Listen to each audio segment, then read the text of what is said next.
Tens of thousands of Iranians have flooded the streets of Tehran, chanting death to Trump slogans, as the country honors its slain supreme leader, Ayatollah Ali Khamenei. What was planned as a funeral has turned into one of the biggest political displays Iran has seen in decades, a procession of grief, rage, and defiance, broadcast to the entire world. And at the heart of it, one idea kept returning from the crowd and the cameras around it. The martyr is not gone. The martyr is alive. Khamenei's flag-draped coffin and those of members of his family sat on board a truck decorated to resemble the ornamental grating that surrounds the shrine of a cleric. It is a detail loaded with meaning. In Iran, that grating is what pilgrims reach out to touch at the tombs of saints. The 86-year-old former supreme leader, members of his family, and other top officials were killed in what Iranian authorities describe as a U.S. and Israeli airstrike on February 28th. And from the very design of his funeral truck, the message was clear. Iran is not burying a politician. It is burying a martyr. The scale was staggering. Helicopter images aired on Iranian state television showed a massive crowd stretching from Tehran's Azadi Square, Freedom Square, for kilometers down the multi-lane avenue of the same name. According to an Associated Press report, the truck carrying Khamenei's coffin crept through crowds of black-clad mourners who reached out to touch the grating. Some threw scarves and other items for attendants to brush against the coffin, a common practice in Iran, seen as a blessing. Attendants sprayed misted water across the crowds to cool them in the summer heat. Every one of those details, the outstretched hands, the scarves pressed to the grating, the rituals usually reserved for the tombs of saints, tells you how this crowd understands the man in the coffin, not as a fallen head of state, but as something closer to sacred. Then there are the voices from inside that crowd.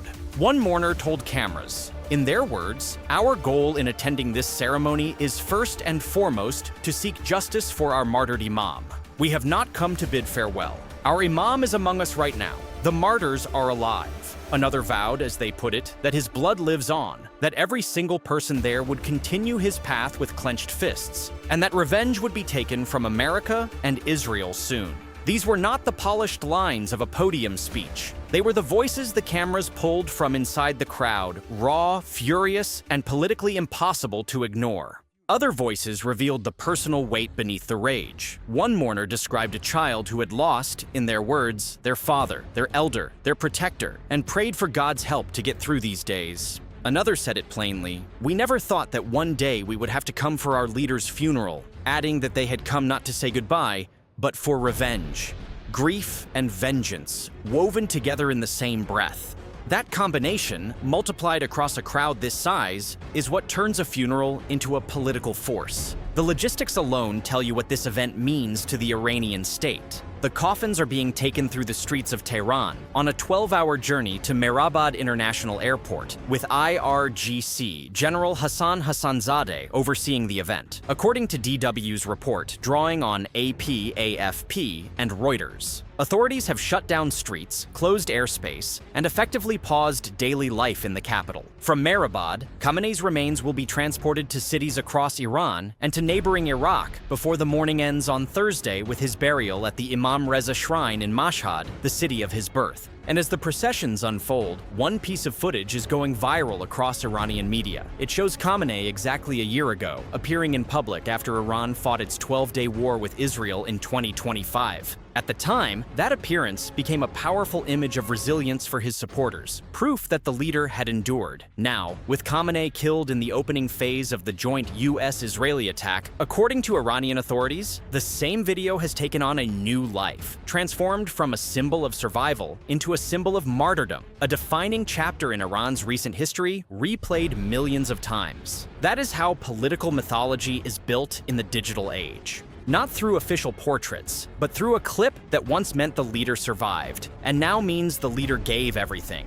The farewell has unfolded in stages. After a 2-day ceremony closed on Sunday, thousands of Iranians lined the streets again on Monday, gathering at Mehrabad Square, Revolution Square, hoping to catch a glimpse of the late leader's coffin atop the flatbed truck. Every stage of this journey has been choreographed through the geography of the Islamic Republic itself, from Freedom Square to Revolution Square to the shrine city of Mashhad, turning the route of one funeral into a map of the state's founding story.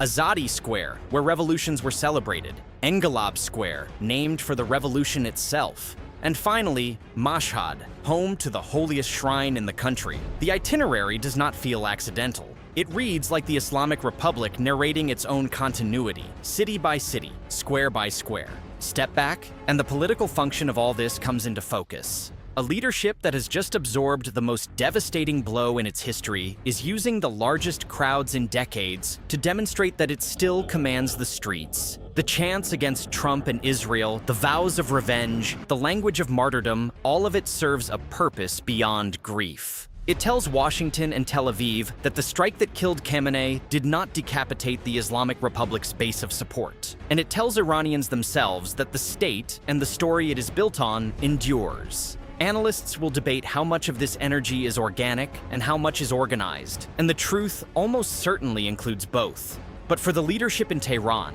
that distinction matters less than the image itself, an unbroken sea of people, in the open, days after a war that Tehran says was meant to break the system, and that Reuters described as failing to shatter the Islamic Republic's display of power. You can't talk to them because we went to the negotiating table many times, and they eventually martyred our leader. In my opinion, our only language with them should be war, because they don't understand us at all. The hard question is what those vows of revenge translate into. For now, they remain words, chanted at a funeral, spoken through tears. Iran's new leadership structure, with Mojtaba Khamenei named at the top but still unseen in public, now has to manage two pressures at once: frozen talks with Washington and a country rebuilding from war. And it will have to decide whether the fury in these crowds becomes policy, leverage, or simply memory. But no negotiator in Washington should mistake the mood. A public that has just buried its leader as a martyr, chanting for vengeance, leaves very little political space for concessions that look like surrender. Every clause of any future agreement will now be read against these images. That is the constraint these crowds have placed on their own government, and the warning they have sent to everyone negotiating across the table from it, which is the real meaning of the phrase echoing through Tehran. Our martyr is alive. In the language of the crowds, Khamenei's death is not an ending but a transformation, from a leader who governed Iran for decades into a symbol the state can invoke forever. The processions will end on Thursday in Mashhad, at the shrine where he will be laid to rest.